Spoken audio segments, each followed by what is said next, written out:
Okey, saya nak beritahu, nak tekankan lagi sekali, sebab ni ada soalan nanti saya nak tanya nanti pada tuan-tuan sidang pendengar kemudian ya. Nanti kena dengar ya. Dia salah satu punca berlakunya pertambahan sesuatu ahli waris tu ialah sebab kita lewat bahagi harta pusaka ya. Saya ulang lagi sekali. Lewat bahagi harta pusaka. Ya, jangan lewat-lewat bahagi harta pusaka. Saudara-saudara, sahabat-sahabat saya dekat luar sana, saya nak beritahu jangan lewat-lewat bahagi harta pusaka sebab kelewatan pembahagian harta pusaka merupakan salah satu punca utama ya dekat luar sana berlakunya pertambahan ahli waris ya. Tapi yang saya nak tunjukkan ni ialah situasi-situasi yang pernah berlaku dan saya nak tunjuk yang mudah ajalah. Saya nak tunjuk yang susah-susah sekarang pening kepala ya tuan-tuan ya. Tapi nak tunjukkan dekat sini contoh ya. Ustaz Zamzam minta saya contoh pernah berlaku, macam mana berlaku dan yang paling mudah contohnya macam ni. Kejap ya. Si mati ya. Ya. Dia biasanya bilangan ahli waris bertambah ni mesti berlaku disebabkan kematian kedua, kematian ketiga, macam tu. Dia ada kematian kemudian ya, menyebabkan berlakunya dan bertambah je bilangan ahli waris. Contoh yang paling mudah kan, yang paling mudah ialah contohnya si mati, dia ada anak lelaki. Dia ada anak lelaki. Saya nak perlahan-lahan kali ni sebab yang lepas ada orang komen laju sangat dia kata. Okey, aku perlahan-lahan lagi ni. Anak lelaki. Ya. Minta maaf tulisan buruk ya.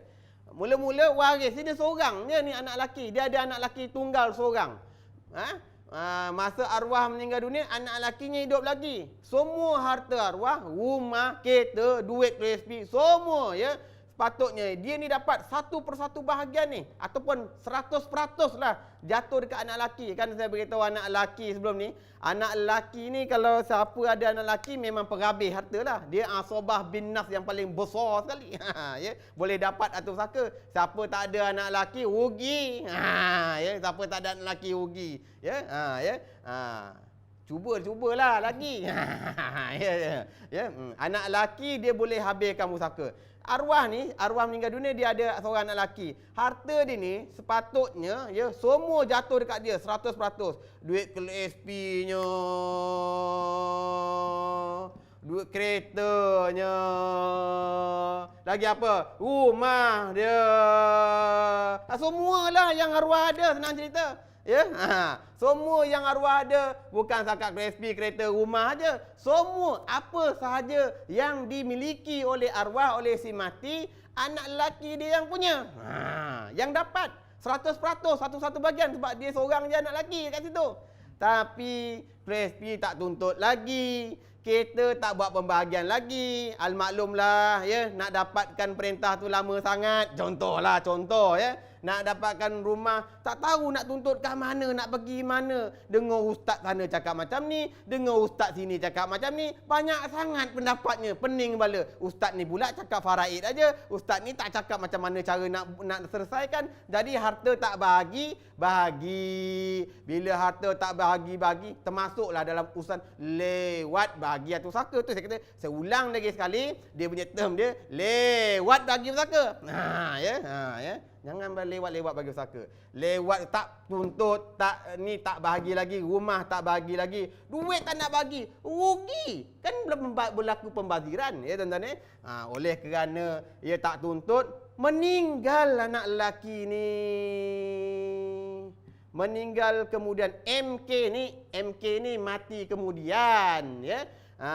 MK mati kemudian, yang ini mati tahun 2000 ya, yang ini mati tahun MK tahun 2005, meninggal dunia kemudian. Kita ni nyawa mana kita tahu ya, sedangkan urusan ni tengah proses nak buat.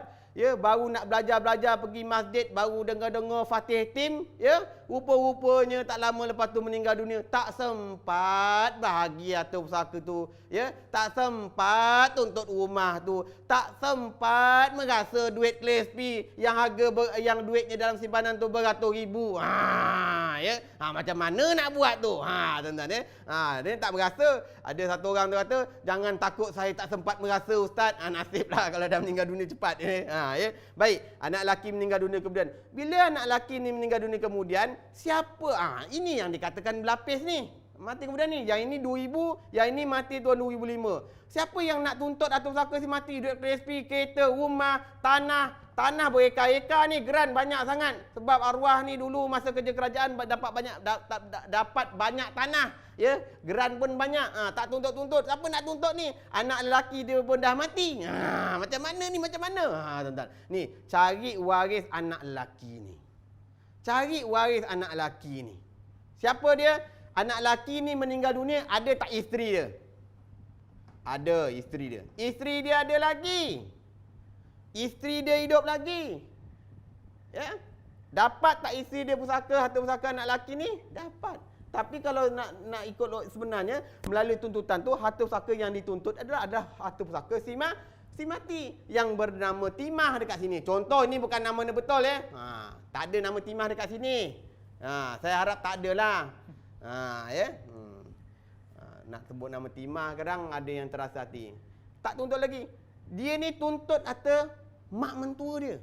Sedangkan dalam faraid, kita tahu kan, menantu mana dapat pusaka? Ya? Yang dapat pusaka hanyalah anak si mati.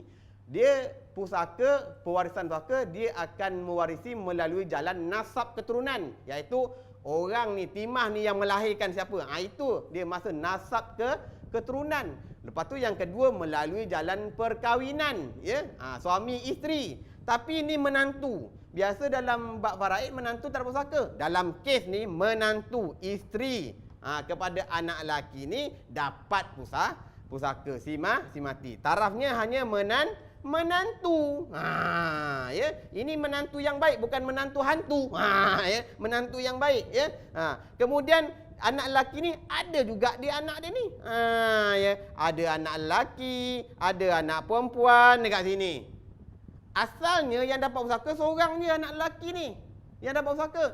Tetapi tengok dalam kes ni, Timah punya harta ni, KSP, kereta, rumah, tanah, yang dapat pusaka asal seorang jadi 3 orang. Isteri dapat, isteri si mati ataupun menantu kepada si mati, cucu kepada si mati, iaitu cucu perempuan dia. Dalam faraid cucu memang dapat pusaka lah, tapi dalam ni cucu ni dapat hak, ya, melalui daripada anak lelaki. Lelaki ni anak lelaki dia. Bilangan asal seorang bertambah jadi 3. Ini belum lagi isteri dia mati pula. Ini meninggal tahun 2005. Rupa-rupanya menantunya meninggal pula MK kemudian. Meninggal tahun 2006. Terkejut sebab suami dia mati. Isterinya menangis menangis sedih sangat. Meninggal tahun 2006. Dia ni pula ada mak bapaknya lagi. Ibu dia ada lagi, bapanya ada lagi. Dah melerit tuan-tuan. Yang boleh tuntut harta pusaka Timah ni. Siapa ni hubungannya? Ni yang saya kata tadi Ustaz Anzalah siapa? Besan ni, Besan. Ni Besan ni. Besan boleh apa Ustaz? Ini yang selalu masyarakat tanya. Ini yang pening ni. Saya ini sikit Ustaz Anzalah. Saya pernah jumpa, ya Allah, berlapis-lapis sampai ke bawah. Macam tak logik Ustaz Anzalah.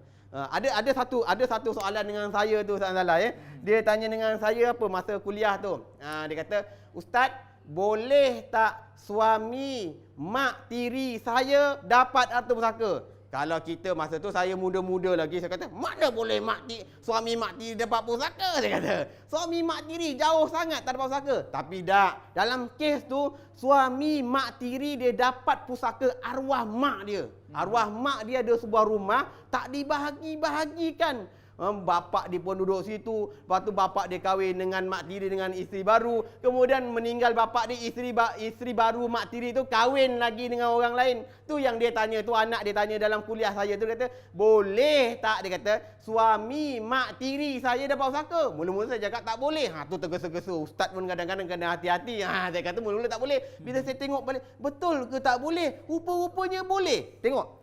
Boleh tak ada salah saya panjang lagi sikit salah. Sini boleh saya panjangkan sikit saya. Mana pula pemadamnya ni? Yang kes tu yang tanya dengan saya tu dia macam ni kes dia. Ni saya padamlah ni. Boleh. Saya padamlah ni. Saya padam. Sebab kita tunggu Ustaz Fazil padam tu, sidang penonton yang dikasihi sekalian, saya minta untuk sama-sama kita share dulu. Banyak lagi bantu kami untuk kita sebar-sebarkan dakwah kita pada hari ini. Saudara Ustaz Fazil nak clearkan whiteboard tu, bantu kami, bantu saya untuk kita kongsikan video ini. Mudah-mudahan lebih ramai lagi masyarakat di luar sana dapat manfaatnya. Baik Ustaz, silakan. Mungkin contoh yang Ustaz nak bawakan itu apa dia? Terima kasih Ustaz. Kisah sebenar lah kira Ustaz. Banyak pula ceritanya. Silakan, tak apa. Itulah kadang-kadang saya ni kalau dibagi cakap macam ni lah Ustaz Salah. Banyak pula ceritanya. Mula-mula cerita sikit, tapi terbanyak pula. Tapi cerita ni dia menarik. Dia tanya dalam kuliah saya tu, sebab dalam kes ni mula-mula saya jawab kata tak boleh Ustaz Salah. Saya pun ustaz biasa juga kadang-kadang tersilap tu, sebab kadang-kadang jangan tergesa-gesa. Al-ajilatu minasyaitan. Nabi kata, tergesa-gesa itu sebahagian daripada syaitan. Kata ustaz ni pun kena muhasabah saya, kena muhasabah. Saya tergesa-gesa masa saya kata mula-mula tak boleh. Mana boleh suami mak tiri dapat pusaka? Tapi bila saya kata, nanti kejap dia kata, macam mana jadi suami mak tiri itu awak kata dia awak kata dia ada kaitan dengan pusaka ni? Dia kata, sebabnya ustaz, dia tengah buat permohonan pembahagian pusaka. Dia tengah buat permohonan pembahagian pusaka, dia nak masukkan siapa ahli waris yang dapat pusaka. Dia kata, ada orang beritahu suami mak tiri ni kena masukkan sebagai ahli waris. Betul ke suami mak tiri saya ni boleh dapat pusaka? Rupanya keadaan ni macam ni. Si mati, saya buat M je lah ya, malas nak buat M. Si mati meninggal dunia, ya. Si mati ni dia ada anak 3 lelaki. Lelaki. Yang tanya ni salah seorang ni lah dalam kuliah saya ni. Saya tak perlu tanya, saya tak perlu beritahu dekat mana tempatnya, apa dia, siapa orang dia, saya tak boleh tahu. Tu rahsia. Dia ada 3 lelaki. Masa mak dia meninggal dunia, harta yang ditinggalkan rumah teres. Harga dia 300,000 lebih lah masa tu salah. 300,000 lebih. Dulu arwah mak dia beli murah je. Sekarang 300,000. Satu bahagian nama arwah mak dia. Masih kekal nama arwah mak dia. Sampai lah ni tak bagi-bagi lagi. Sekarang ni baru ada kesedaran nak bahagi rumah tu. Dulu dia biar je geran tu. Dibiarkan je. Ya, nama dalam geran nama arwah mak dia. Tak dibahagi-bahagikan. Itulah dia percaya pada perkara-perkara tahyul. Bagi cepat-cepat, maknya nanti akan diseksa. Mana ada tuan-tuan. Ya? Masa meninggal, mak dia ni, ayah dia hidup lagi. Ya? Suami lah. Suami. Ayah dia hidup lagi. Masa ayah dia hidup ni, maknanya pembahagian harta pusaka peringkat awal, masa peringkat pertama. Yang dapatnya siapa? Suami dia. Suami dia iaitu ayah dah dia ni. Lepas tu anak lelaki 3 orang. Ini je yang dapat pusaka. 1, 2, 3, 4. Ya tuan-tuan ya. Tapi dalam kes ni tuan-tuan, oleh kerana rumah ni tak dibagikan, suami ni biasalah bila isteri dah meninggal dunia dia kahwin. Isteri baru. Dah mula start dah tuan-tuan. Dah mula start dekat sini dah.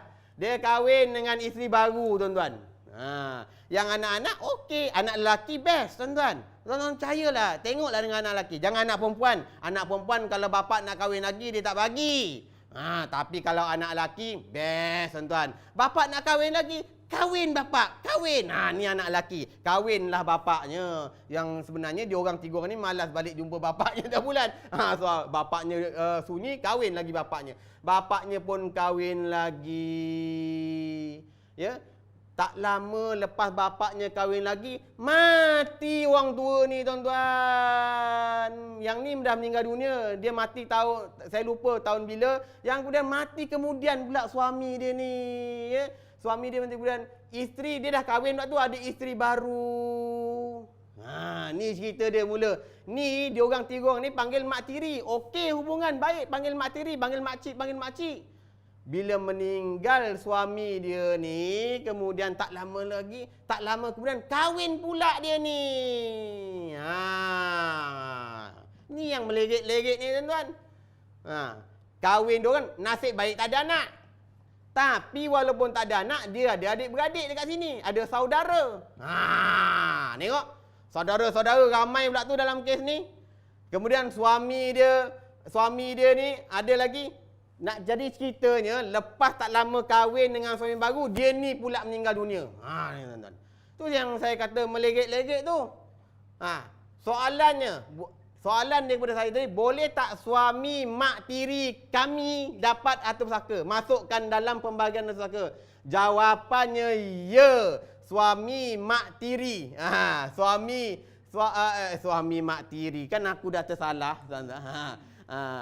Suami mak tiri dapat hak pusaka arwah mak dia. Bayangkan rumah pusaka arwah mak dia. Suami mak tiri. Macam mana tu? Tak macam mana aku tak jawab tak ada pusaka. Yang dalam kes ni mula-mula aku jawab tak ada pusaka. Tapi bila kita tengok rupa-rupanya memang dia ni ada hak pusaka atas apa aku nak sebut ni pun tak tahulah orang kata. Bukan madu dah ni. Kalau madu yang inilah. Yang ini apa ni aku nak sebut ni. Dia dapat hak pusaka. Dia orang ni masa buat permohonan di pusaka kena masukkan nama dia ni. Kena masukkan nama dia ni.